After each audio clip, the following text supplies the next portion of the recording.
que les hypnotiseurs de rue sont dangereux? Nouvelle vidéo coup de gueule aujourd'hui.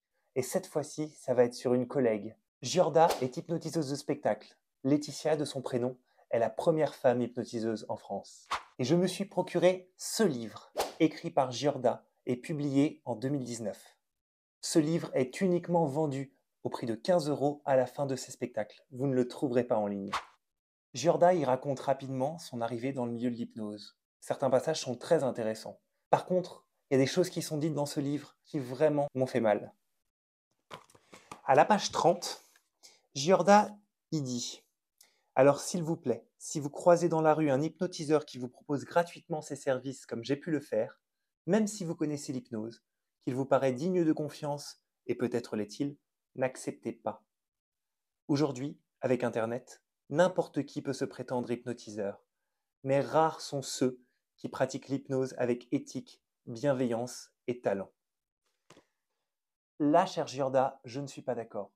Pourquoi ne pas faire confiance aux hypnotiseurs de rue, comme tout artiste de rue? En quoi serait-il malveillant, pas éthique? Et rebelote sur la page 62, Giorda y écrit « Les hypnotiseurs de rue ou de cabinet sont de plus en plus nombreux.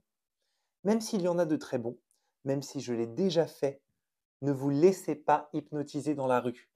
Mieux vaut être dans un cadre. Certains peuvent en profiter pour vous usurper. » Vous usurper.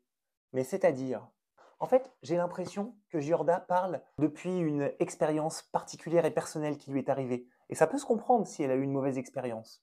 Ce qui m'embête dans cette stigmatisation, c'est qu'on a l'impression que les hypnotiseurs dans la rue sont pour la plupart malveillants ou dangereux. Mais quel type de danger d'ailleurs? Giorda ne le précise pas. Mais laissez-moi vous partager mon expérience de l'hypnose de rue. Depuis que je fais de l'hypnose de rue, je n'ai rencontré que des personnes géniales. D'ailleurs, réfléchissez-y. L'hypnose de rue est le seul art de rue dans lequel on ne demande jamais d'argent. L'hypnose est toujours gratuite. Et les hypnotiseurs passent leur journée à faire découvrir leur art gratuitement dans la rue aux passants les plus curieux. Donc croyez-moi, ces hypnotiseurs sont pour la plupart des gens foncièrement bons, avec le cœur sur la main et non pas de sombres intentions. Et demandez aux personnes qui se sont déjà fait hypnotiser dans la rue, y a-t-il vraiment eu tant de mauvaises expériences que cela?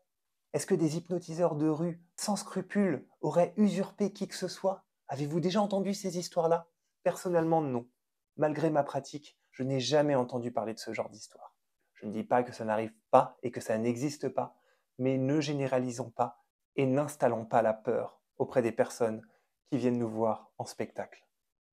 Mais ce livre date de mai 2019. Peut-être que Giorda a changé depuis le temps. Dans son précédent spectacle, que j'ai vu il y a moins d'1 an, et je parle de mémoire, Giorda faisait un appel à la vigilance. Elle précisait que l'hypnose n'était pas un danger, mais que les hypnotiseurs peuvent l'être. Giorda parle même d'hypnose comme un art de persuasion pouvant engendrer le chaos. Arrêtons de faire peur aux gens.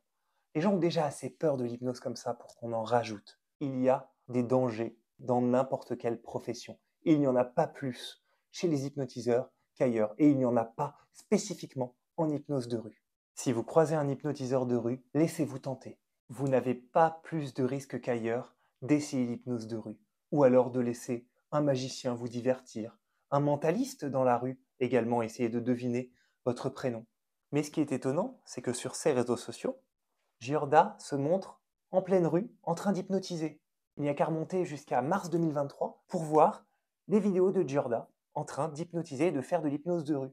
Mais les gars, Giorda, la première femme hypnotiseuse de France! À partir de maintenant, imaginez que ces mains sont deux aimants qui s'attirent inexorablement. Cette main comme ceci sur ta tête. Et appuie de toutes tes forces, complètement collée dans cette position. Alors comme ça, on pratique ce qu'on dénonce? C'est étonnant.